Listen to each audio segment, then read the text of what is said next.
You know, I've been working on this film for months now. Well, I say working on. Really, I mean thinking about but never being brave enough to actually do anything about.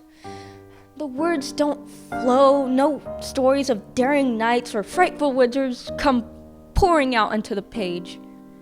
2022 was the year I became something. I created something incredible. I poured my entire heart into it, spending dozens, if not hundreds of hours on it. I mean, it sure paid off. I got to go to New York, won video awards, and the respect of peers and adults alike. So, after all that, how is it possible? How can I bring myself to say,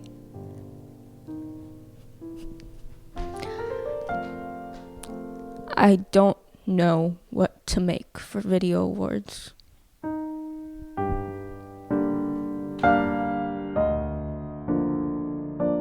It's kind of funny, actually.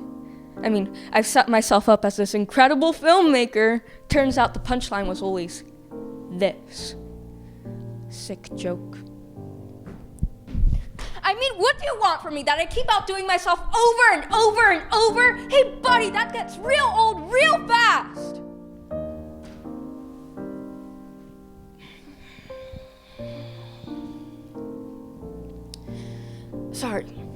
Sorry, it's not your fault, obviously. It's my own. It's just, I keep chasing her, that temptress. She offers me endless enchantments of joy, riches, satisfaction. But then, once I finally reach her, my foot inevitably slips. My grasp betrays me, and I'm once again left to her buoyantly skipping away like a child playing tag. And I'm left to wonder if I should do it all over again. But the answer was, as always, already premeditated. This is my endless pursuit.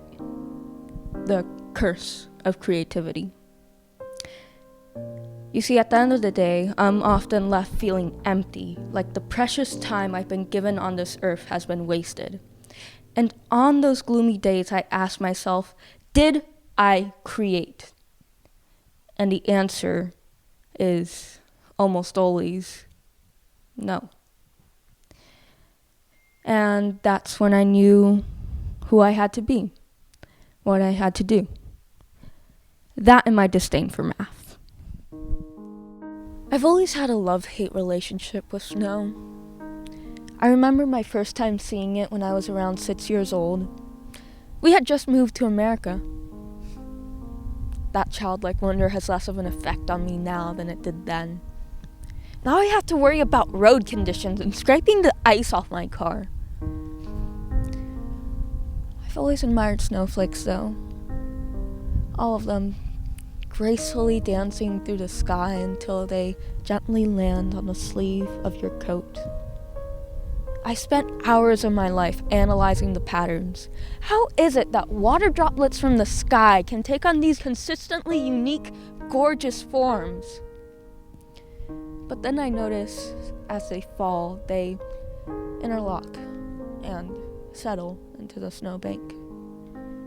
In this process, they lose all originality. I struggle with the thought that I'm just another person to the rest of the world. That I'm one of many thousands of film students in the nation with all the same goals and dreams and aspirations. That I'm one of many million of people with the same traumas, burdens, and talents. What made me worthy of an opportunity and not them? I guarantee you there's thousands of people out there who are infinitely more deserving, more talented than I am, but cannot have a career in film simply due to lack of opportunity. I mean, what made me deserving of opportunity? Everything is so circumstantial. I mean, if the camera hadn't been invented, then I never would have known my passion side within film.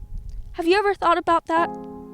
All the things that could have been invented, all the art that could have been made, all the technology that could have been used if everyone had just been given an opportunity. Why me? Why me?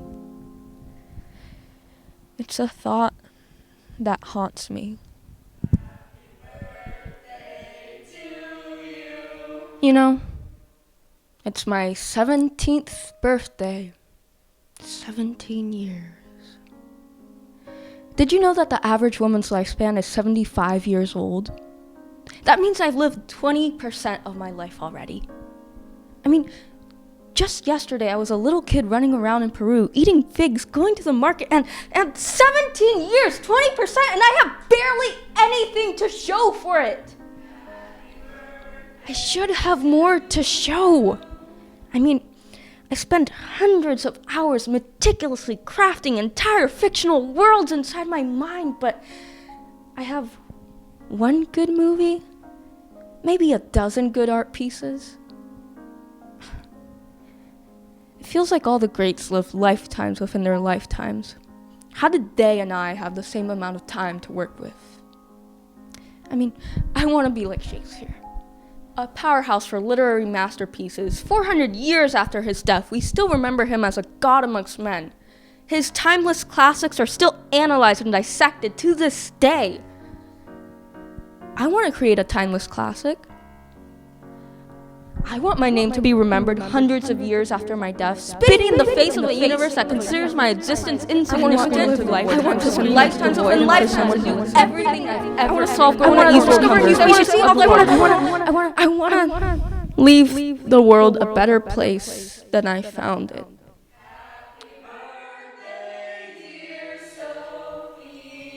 But that's not gonna happen. And all these fears, these stresses, they trap me in this God-forsaken place. It's my 17th birthday party, and I'm in here talking to you. Happy birthday to you.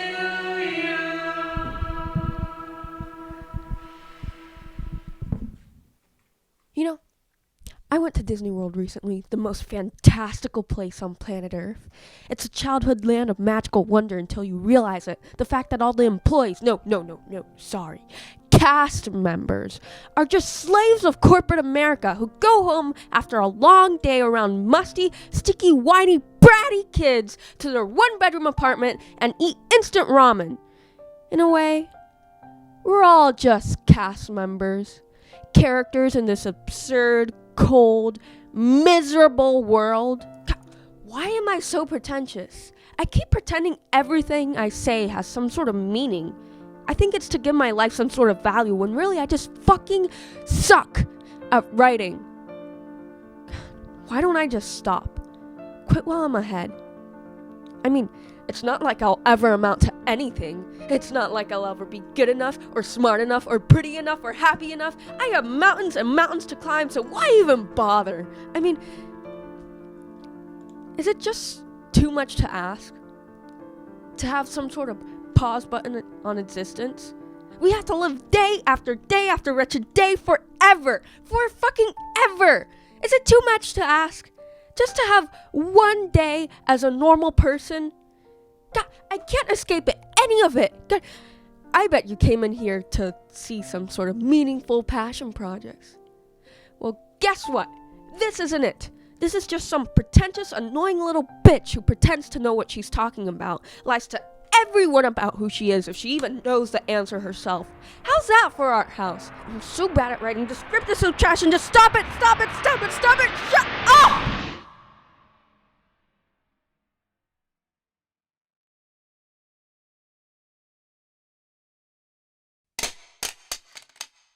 No. There has to be a better way. Listen, I know this life is hard. Really, really hard. I know it's tempting to just think you can get it all over with and end it all, and it'll be easier. But I promise you, it's not the solution.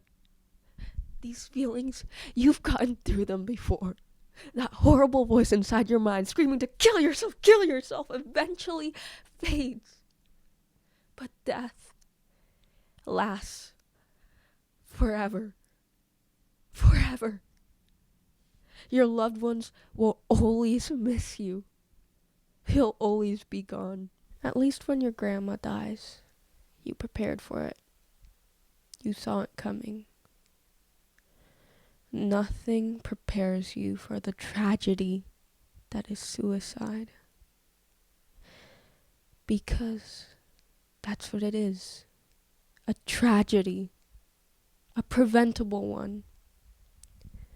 Your existence, our existence, is a statistical anomaly.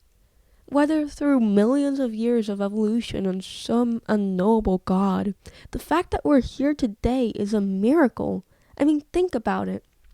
Hundreds of generations of people at just the right place, at just the right time.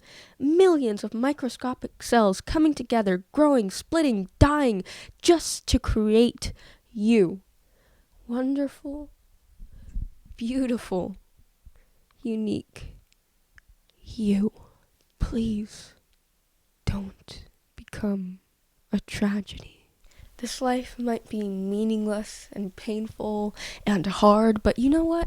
Once you push through that, you're stronger and freer than ever. And hey, even if this life has no meaning, then that means we're free to do what we want. We don't have to conform or worry or hurry. You want to become the next pop star? I say shoot your shot, goddammit. Because even if you fail, it'll still be okay. Because there's no such thing as true failure. You know why? Because there's innate beauty in everything, every passing moment. That's something that helps me. Seeing the beauty in everything. Something as magnificent as the ocean pulsing back and forth, or as mundane as an ant on a windowsill. A regular everyday conversation, snow falling on a crisp January night.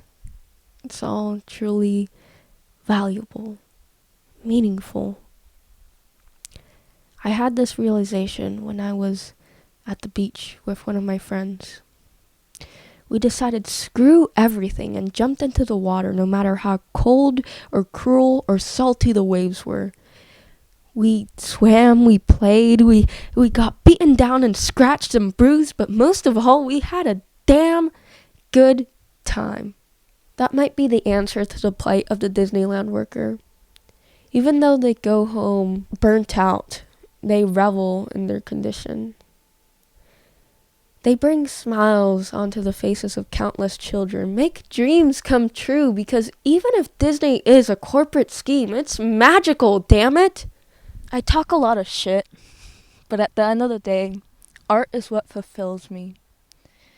I'm attracted to this inexplicably human craft, a force of connection among all of us.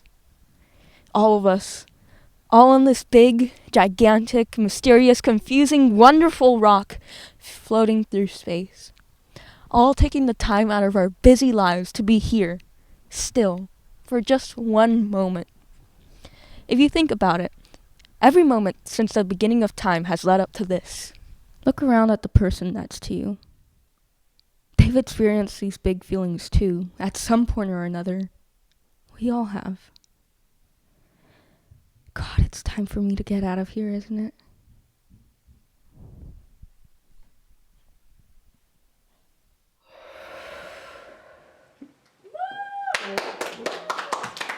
I was hanging out with my friends one week. I was having a rough week beforehand, and I was too lazy and tired to get up, so I shouted out, "Can somebody please get me a glass of water?" Everyone was stagnant. Everyone except Caden, who got up and got me the tallest glass of the coldest water. That moment, that one small action, impacted me so much. So, I guess what I'm trying to say is do something selflessly kind for someone every once in a while. You have no idea how much it could mean. So, yeah. I guess I don't know what to make for video awards. I don't know what to do with my life. I don't know all the answers, but that's okay. I think this right here, right now, is a damn good start.